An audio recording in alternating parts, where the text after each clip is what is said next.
Welcome to Wine Soundtrack South Africa. Listen to the passion with which producers narrate their winery and their world. In 30 answers, discover their stories, personalities, and passions. Hello friends and listeners of Wine Soundtrack. My name is Marina Kaler, and today I'm joined by Gerard Holden, who is the owner of Holden Manz Estate. Gerard, a very warm welcome. Can you tell me a little bit more about yourself? Thanks, Marina. So I'm coming to the end of my 50s. Born in the UK, near Manchester, and back in the 1960s. And my mum always used to tell the story that when she went to give birth to me, she had to walk through the snow because there was a public transport strike. And so when I look at the UK these days, there's strikes all over, so I don't think anything's really changed. But I grew up in the northwest of England, and then went to university in London and decided I couldn't really decide what I wanted to study, but I was good at chemistry and I was good at maths. So my dad said chemical engineering. And he was an engineer, electrical and mechanical engineer.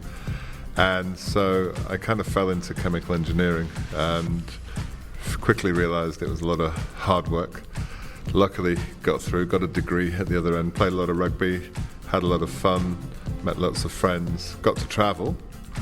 And I think one of the topics that came up was wine. And I was very lucky that when I was 13 I got to spend about 6 weeks in Champagne, staying with a family that owned a champagne producer. And so I guess enjoyed spending more time with the father of my pairing guest than I did with him. And so I used to go out on the tractor and in the vineyards and help do things in the vineyard. And then I got allowed to turn the bottles in the cellar, which was great fun because at 11:45 every day there was a great tradition of having a little glass of champagne before we went upstairs and had lunch that Maman had cooked for the whole family and some of the workers. So I got an early taste for champagne. My maternal granddad was a great believer in offering us a little glass of wine with Sunday lunch, and he had a good taste in wine, even though he didn't have the biggest budget, but he always made sure that he bought the best that he could do. And so we had a fairly good introduction to wine, mainly French wine from a fairly early age. And then when I was at university, I got a chance to go and do a harvest in the west of France, which was a lot of fun. And then we actually played rugby on a tour around Bordeaux for about 3 weeks, which was again a great way to experience some of the French wine produce close to where it was made. So after that, I got into banking, and I decided that chemical engineering was a tough prospect from a sort of working perspective. I guess I graduated in one of those oil price slumps, so the demand for chemical engineers particularly was quite low at the time. But I'd met enough chemical engineers by that point to decide that I didn't want to be one professionally, and joined the Barclays Bank group and got fairly quickly tapped on the shoulder to move into their corporate finance group and into the mining and natural resources side of things, and really spent my whole career in that space with different jobs. And I was involved in the trading side for a while, and then I eventually, as a early 30-year-old, got to run the business globally, which was a lot of fun, a lot of hard work. So I spent a year in Sydney in my mid-20s and got to know the wines of Australia through that period. So I was based in Sydney, but I got to travel to Hunter Valley, then to Adelaide, across to Perth, to Margaret River. And it kind of continued a bit of a love of wine.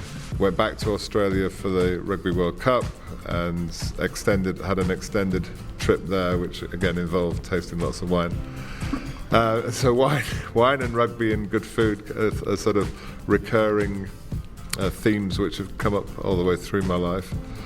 And then after I'd been doing all that for a while, woke up one day and thought, you know what, it's time to do something different in life. And we were I used to come down to South Africa to do a speech every year for the mining indaba. I was talking about the state of the financing and mining sector, which was interesting if you were in that sector, but probably not very interesting if you weren't. And we decided it was time to buy a house in Cape Town, which we did at Llandudno on the coast. And after a few years there, we wanted to start a family, and we thought it would be great to come out to the winelands. And we toyed with the idea of developing a wine tourism project. And also, my partner had an art gallery in Cape Town, and we'd noticed that when people came to stay with us, they would basically look at the gallery and say, "Isn't it fantastic?" But then they'd go to Franschhoek and they'd spend a day drinking wine and having lunch, and then they'd go to an art gallery in Franschhoek and come back to our house with a piece of art. So we figured there was some magic to Franschhoek, and then we decided to move the gallery to Franschhoek, and in the process of doing, we found the farm, or the farm found us, and Holden Manz Wine Estate was created. And the rest, as they say, is history. Tell me, how many hectares of land do you have under vine on Holden Manz? So we're quite a small farm. We're 22 hectares of land and 16 hectares of vines. We just replanted 4 hectares 2 years ago, so those are new vines now that are developing quite nicely. And I think one of the things that attracted us to this farm was the way it had been planted. So it's partly the farm finding us. They planted it with some of my favourite varietals. So it's got Cabernet Sauvignon, merlot, and Cabernet Franc, 3 of my favourite varietals. And then, I guess to add an outsider, they put in syrah. So really four of my top red varietals. And we've had a number of people look at the farm from a viticulture perspective to see when we were replanting whether we had the right varietals. We obviously had the right market for those varietals, but whether we were optimizing the land from the perspective. And a number of experts came back and said, no, you've got absolutely the right varietals in the right places. So it's a very complex soil structure at Holden Manz. We've got 4 different soil types on the farm, ranging from, on one border we've got the Franschhoek River, so we've got quite fertile soils next to that, and then it gets more stony as you go through the farm, and then down where our syrah grows, where the Syrah Reserve comes from, we've got a patch of basically riverbed. So it's river pebbles with, I guess, a minimal amount of soil in there, so they really struggle. They only grow to about 1.5 meters high. But we get amazing intense fruit from that part of the farm. So very, very lucky. I know there's a big debate in our industry between terroir and winemaking style, and I'm one of those people who believe you have to have good terroir to produce great grapes in the vineyard, but then what you do with it in the cellar is about producing a wine which you, and first of all, you enjoy yourself, because there's no point producing wine that you don't enjoy drinking, and secondly, that you know that your customers are going to relish and come back for more. So they are definitely a product of our terroir. The reds specifically are a product of our environment. We have beautiful winds in the afternoon in summertime, which cools the vineyard down. We're in the southernmost corner of the Franschhoek Valley, so we tend to get more rain than the rest of the valley. We tend to get, when it gets warm, we get hotter than the rest of the valley because the air gets trapped here. The wind does cool us down in the afternoon, but then in the wintertime, we're one of the colder places in the valley. So we're kind of hotter, colder, windier, and wetter at all different times of the year, which means we get the extremes of the seasons. And I think that what that allows is it allows complexity to develop in the vineyard, and the grapes that we produce, we tend to be one of the latest farms in the Franschhoek Wine Valley to harvest. So ourselves and Balkenhus-Kloof, our neighbours, we tend to have the last grapes hanging when everybody else is thinking about going on holiday. We've still got a little bit of time to work on those things. And I think that, the fact that we're quite tight as a 16 out of 22 hectares, it really means that we have to focus on getting the most out of every bit of ground that we've got under vine. The rest of the land is obviously our cellar, our tasting room facilities, our restaurant, and then our 5-star guest house, where we live as well. Very, very nice. Tell me, Gerard, where are your markets outside of South Africa? So, being an English man, obviously UK was an important starting point for us, and we were very lucky to come across a focused importer who liked the South African market, South African produce, and they started off with us for the first few years, and then they became part of a buying group called the Independence Buying Group, and so they're made up of 30 different independent wine buyers spread around the UK, from down southwest in Plymouth all the way up north to Aberdeen. And so we've got quite good coverage across the country, and the UK remains one of our top 2 markets. Germany is probably, depending on the year, either the top or the second most important market.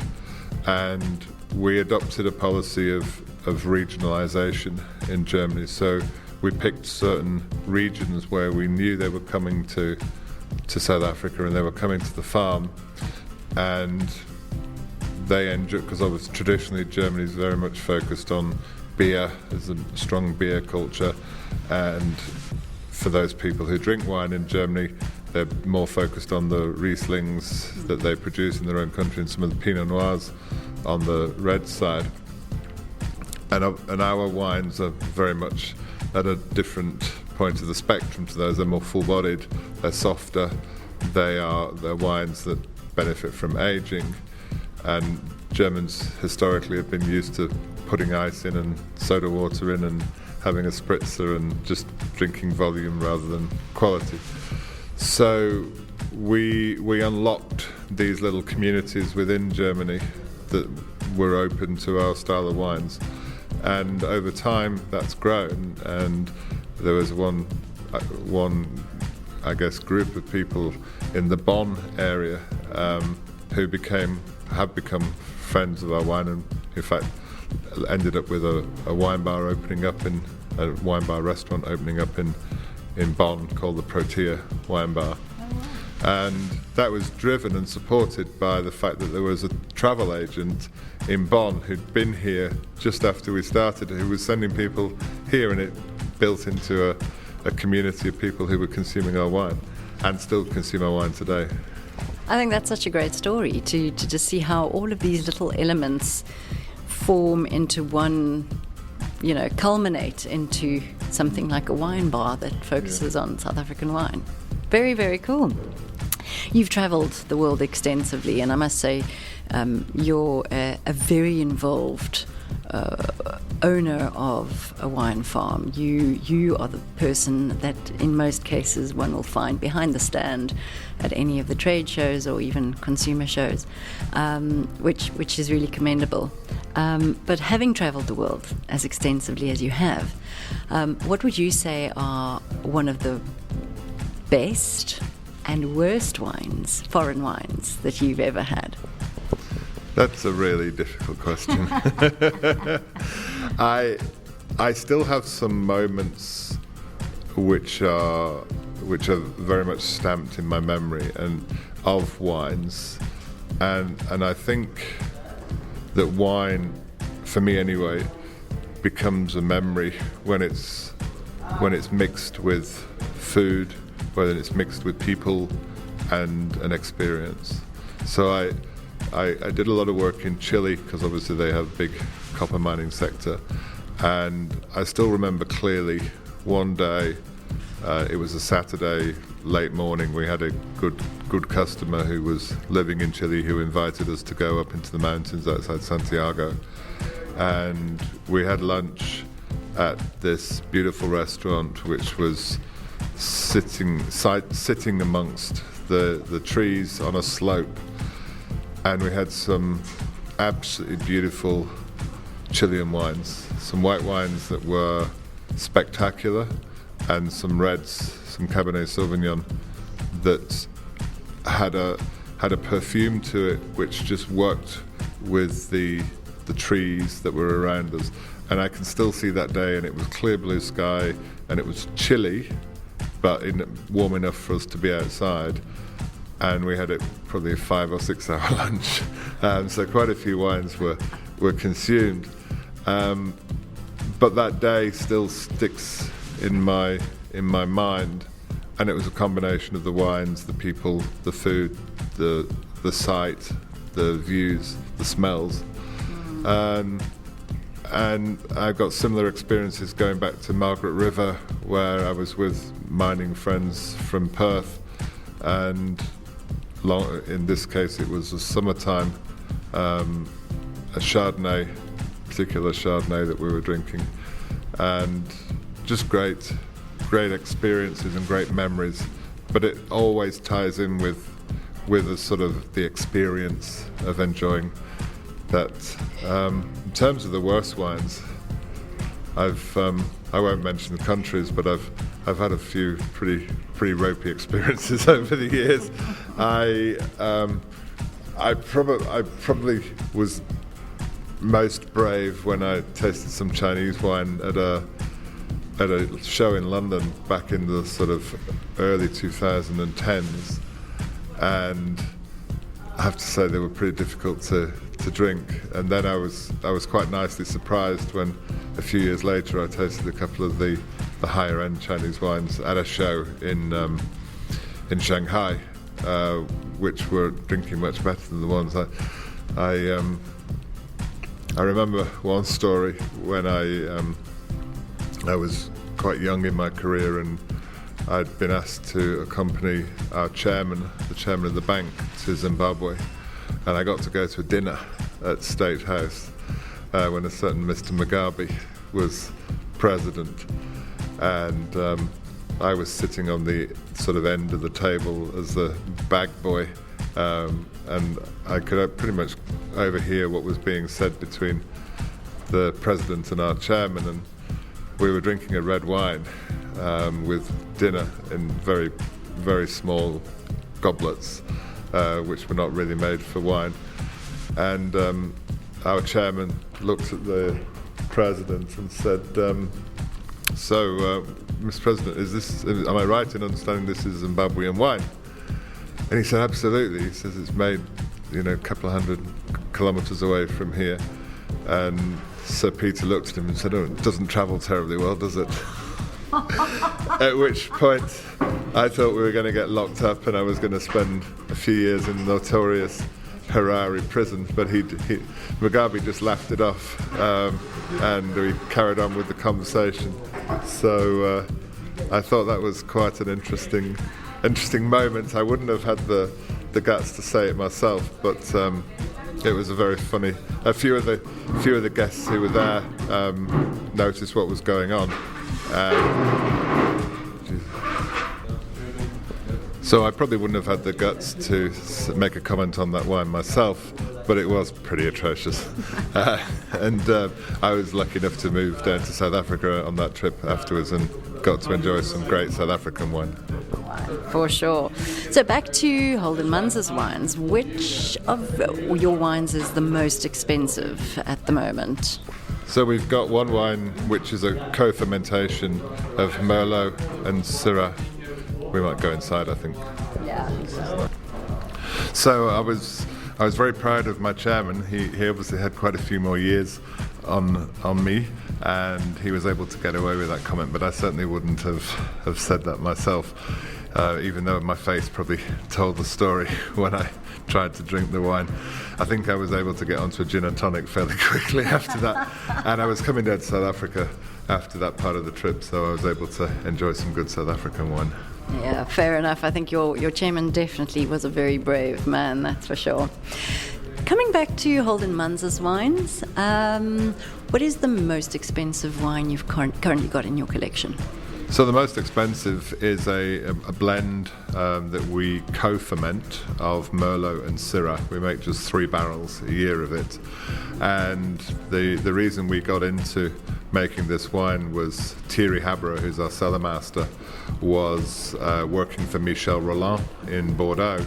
And Michel Rolland, Michel Chapoutier from the Rhone Valley got together and decided to make a merlot and a syrah that were basically, the merlot was made in Bordeaux and the syrah was made in the Rhone Valley, and then they blended them together, and Thierry actually made the merlot while he was working for Michel.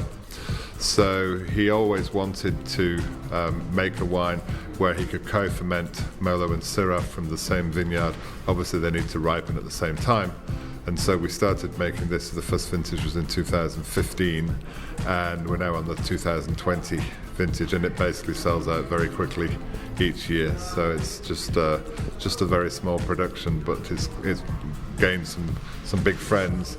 And actually, I saw with Wine Searcher, it's our most searched for wine at the moment, so internationally. So that's quite a nice thing to have going for us. Most definitely. And then, what is your opinion of wine critics and wine scores and competitions? That's always a contentious subject, but you mentioned Wine Searcher just now.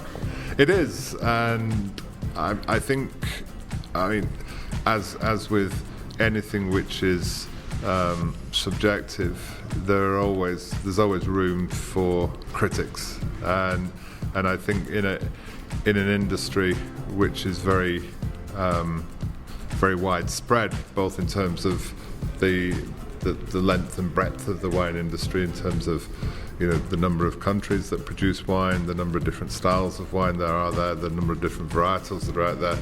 There's definitely a room for people to be educated, and so I think some wine critics play quite a strong role in educating the consumer. I think where we have to be careful is when that crosses a boundary and critics start to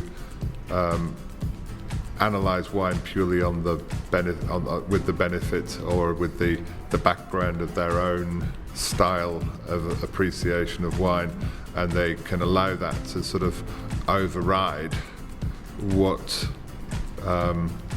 is a general appreciation of the wine. So I think, I'm not a sort of critic type person, so I'm never going to get in this situation, but whenever I do analyse a wine, I try and analyse it on its merits, and thinking about the hard work that's gone into it, from the work that was going on in the vineyard, through the work that was going in the cellar, through why they made different decisions to make a wine in a certain style that they made it, and ultimately come out to try and give a view on that wine which reflects the work that's gone into the wine, rather than just saying, well, this wine's got too high alcohol or too low alcohol for me, or this wine's got too much sugar in it for me, or this wine, if it's not been well made technically, then absolutely criticize it. But just because it was matured in French oak barrels that were more new barrels than less new barrels, if the wine's in balance and the wine presents well, and it's just a matter of taste on behalf of a critic, then I think they need to refocus their comments around what is a good wine and what people will enjoy drinking, and try and describe the wine and try and describe the characteristics of the wine, rather than put their own personal stamp on it. Because one wine drinking one way on one day in one particular location will rarely be replicated, and if you put that wine into a humid environment, or a higher temperature environment, or a lower temperature environment, and the enjoyment experience of that wine changes, then the nature of that wine, in terms of how it expresses itself, is going to change.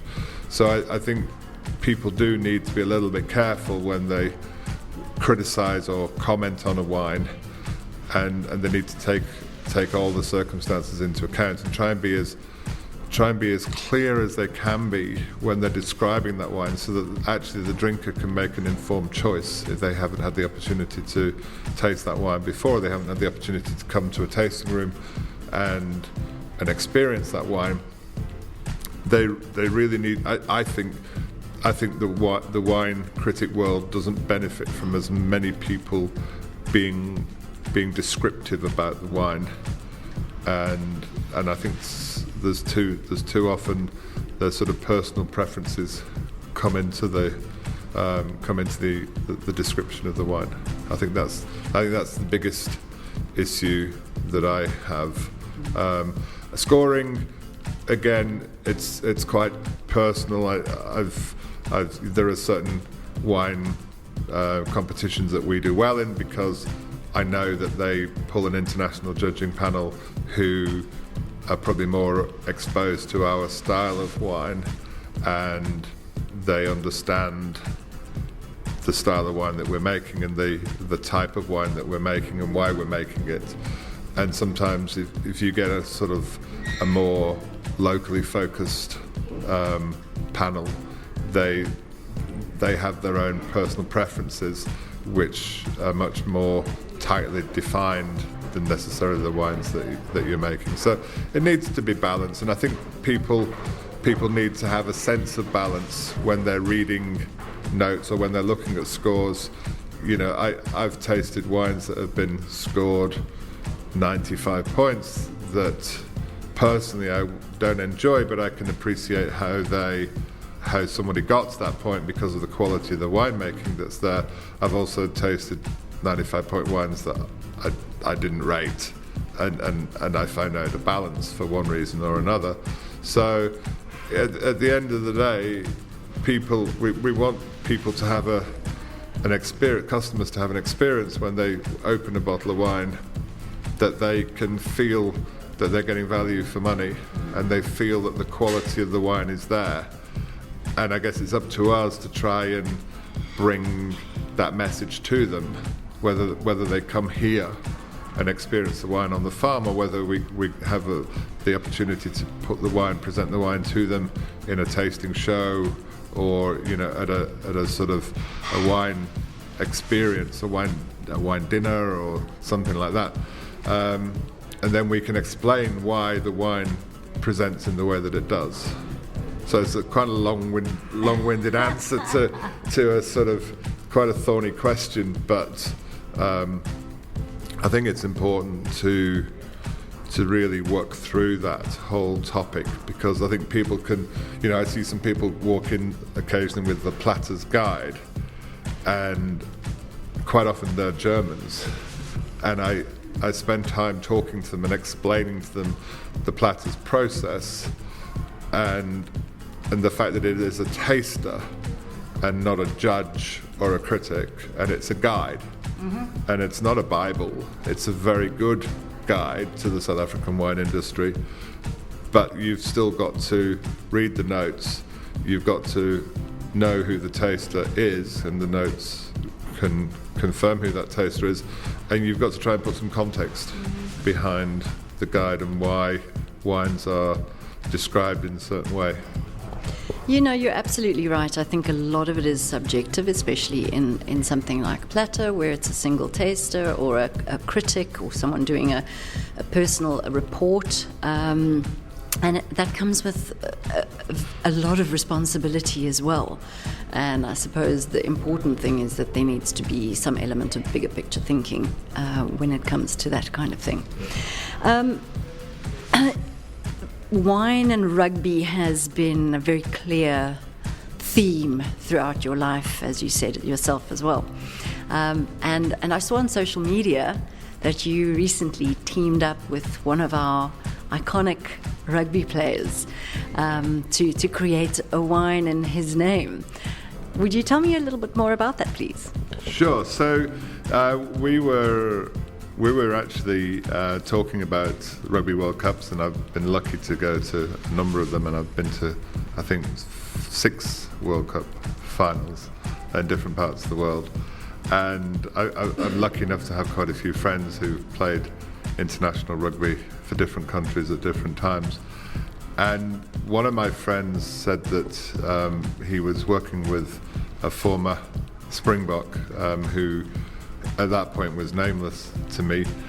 And he said, well, you know, he's won a World Cup winners medal and he's always enjoyed wine, and he'd actually tasted some of our wine previously, and he wanted to know whether he could bring this particular person to the farm and whether I had time to present some of our wines to him and see whether we could work together and collaborate on producing a wine for him. So I was very privileged to meet this guy, Tendai Mtawarira, more commonly known as The Beast, and I've watched The Beast play rugby many times, live and on television, and I was always, I guess, amazed by how this one individual who was originally Zimbabwean and was naturalized South African could appear on the pitch and have 60,000 people all shouting "Beast" at the same time when he touched the ball.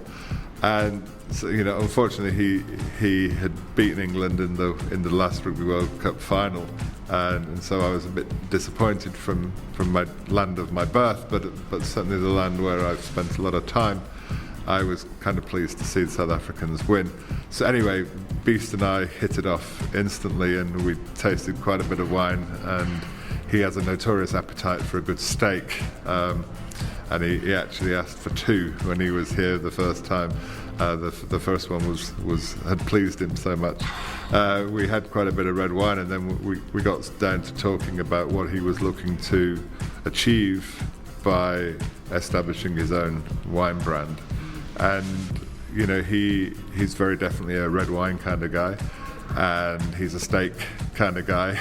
And so we worked through, and we came up with this combination of a Cabernet Sauvignon and a Syrah for him, which is now in bottle labelled, and we've sent a pallet to America already. We've sent a pallet to Europe already. He's going to be spending a lot of time in Europe around the Rugby World Cup coming up, and so he's able to sell it to people in Europe when he's there, and we can deliver it out of our partner's cellar in Munich, and we can get wine to them all over and we're actually in the process of sending another pallet to the UK, to the Sporting Wine Club, which a former English international runs, Simon Halliday, who played for Bath for many, many years.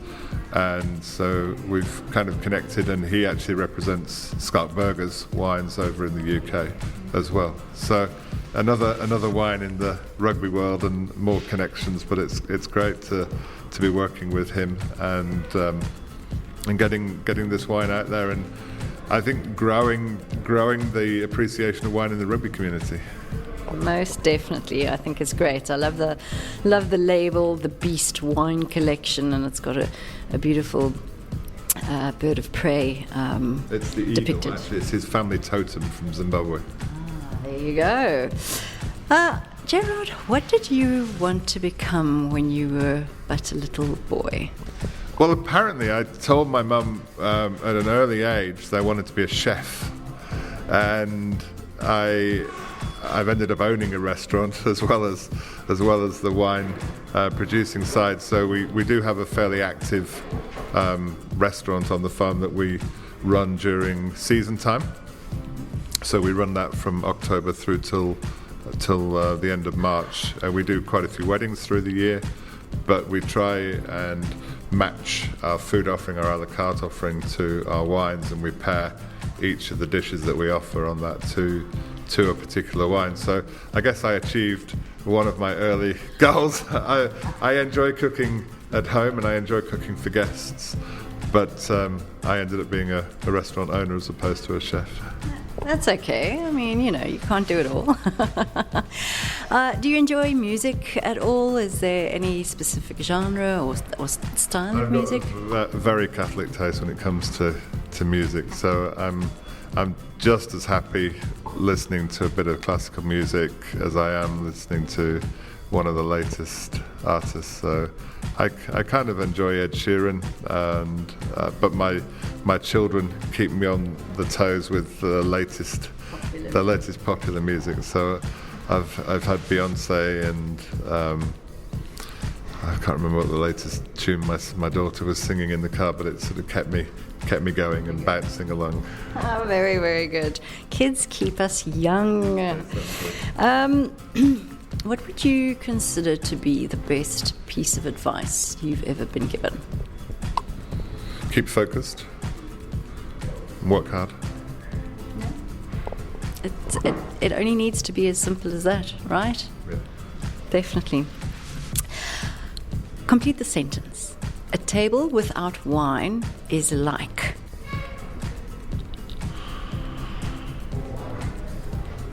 I guess life without water.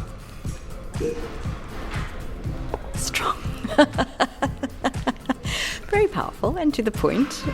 Yes, good. Name 3 wines from anywhere in the world that you would like to take with you on a deserted island holiday.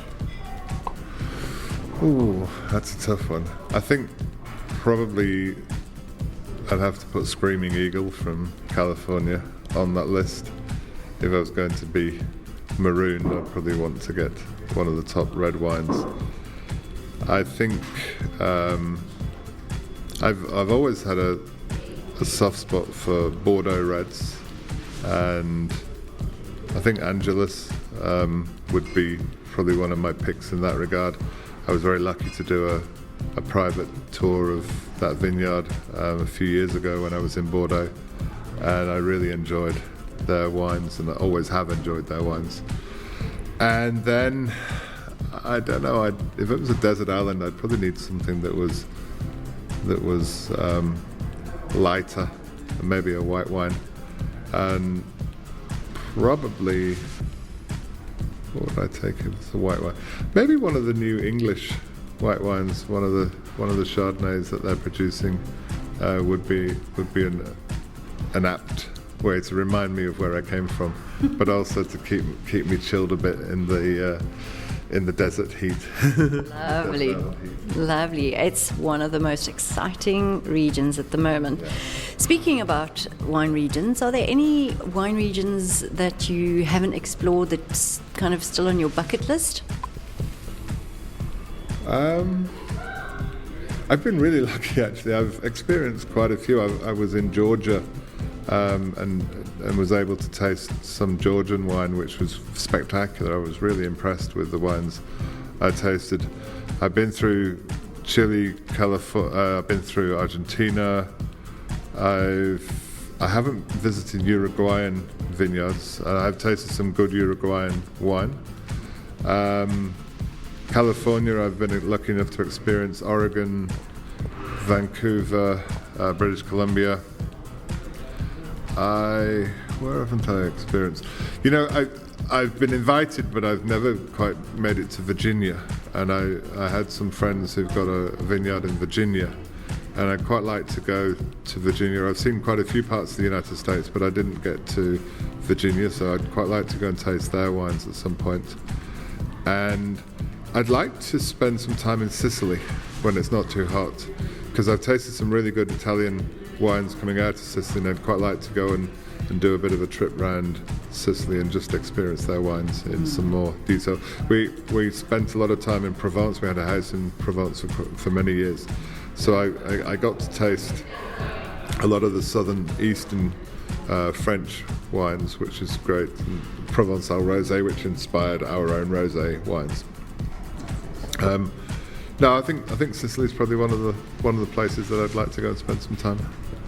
I think that's a really good call. I've also enjoyed some really beautiful Sicilian wines that has definitely got me wanting to visit the island as well. We're just about done, but before we finish up, I want to play a little game. I would like you to pair 3 either varietals or wine styles with music. So it could be, you could either pair it with a specific genre or an artist or a specific song if you want. So I think I'm going to start with a Bordeaux blend. Okay. So, I mean, I guess I'd probably pick one of our own Bordeaux blends, which is our Big G, it's got my name on it. It's Cabernet Sauvignon, Cabernet Franc. And it's Cabernet Sauvignon in its truest sort of expression. So lots of cassis, lots of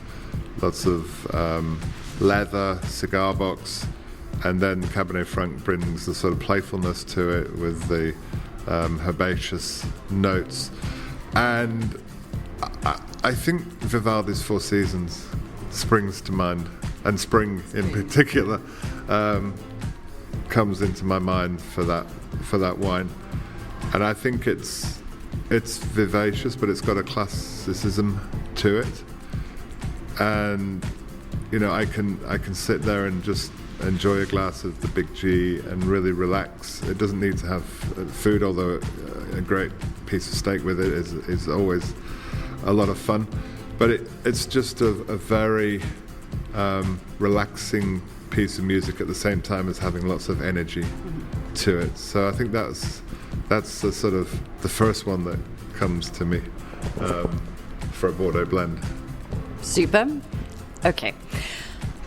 You mentioned Provence, and you've got a really lovely rosé here. So let's go with a song or an artist paired with rosé. Okay, well, rosé is often a party wine, and I think it would have to be something fun and probably light that would go with that.